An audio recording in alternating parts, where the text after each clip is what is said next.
მთვარე ვერცხლში. მთვარე ვერცხლში არის ადამიანი, რომელსაც უნდა ყველაფერი სწრაფად ეგრევე და მძაფრად აღიქვავს მოვლენებს, ემოციურია ხოლმე ესეთი ადამიანი. მებრძოლის სულის ადამიანები არიან მთვარე ვერცხლში. ასევე ძალიან მხიარულები არიან. სამყაროს აღიქვავენ როგორც რაღაც ადგილი ან მოვლენა ზოგადად, რომელზეც უნდა გაიმარჯვონ, ასე ვთქვათ, და გამარჯვებულები იყვნენ.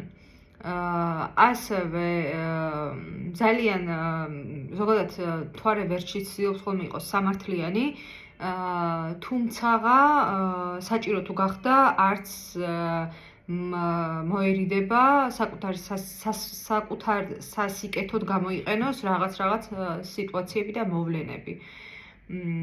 ასევე მთვარე ვერცხლში არის ძალიან შარმიანი, სექსუალური, მომხიბლავი, რაღაცა ცეცხლის ის მოდის რა, ის ენერგია მოდის, ან ენერგიული ხალხია ხოლმე ზოგადად და ნაკლებად ახასიათებთ დეპრესია.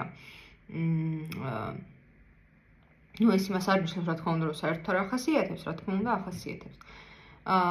თუმცა უმეტესწილად ძალიან მარტივად უმკლავდებიან და არ აქვთ ხოლმე რა. ანუ არ ჩერდებიან დიდხანს ამ განცდაში, იმიტომ რომ თვითონ ძალიან სულ სწრაფები არიან. ასევე შვილებთან მიმართებაში ცდილობენ, რომ ემეგობრონ, თუმცა აი ორში შეიძლება იგრძნონ თავი, როგორც მაგალითად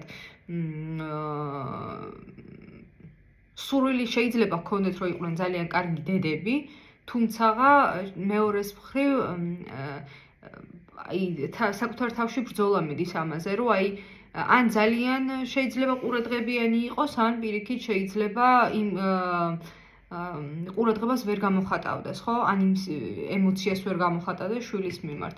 და უნდათ ხოლმე რომ შვილები იყვნენ ესეთი ბრძოლისუნარიანები, ასე ვთქვათ. ეხლა ვიდეოს დრო იწურება, იმიტომ რომ მოკლე ვიდეოებს ვწერთ. შესაბამისად, მოდით აქ დავასრულოთ და რა თქმა უნდა, მთვარე ვერცხლში ძალიან ბევრი ლაპარაკი და საუბარი შეიძლება კიდევ.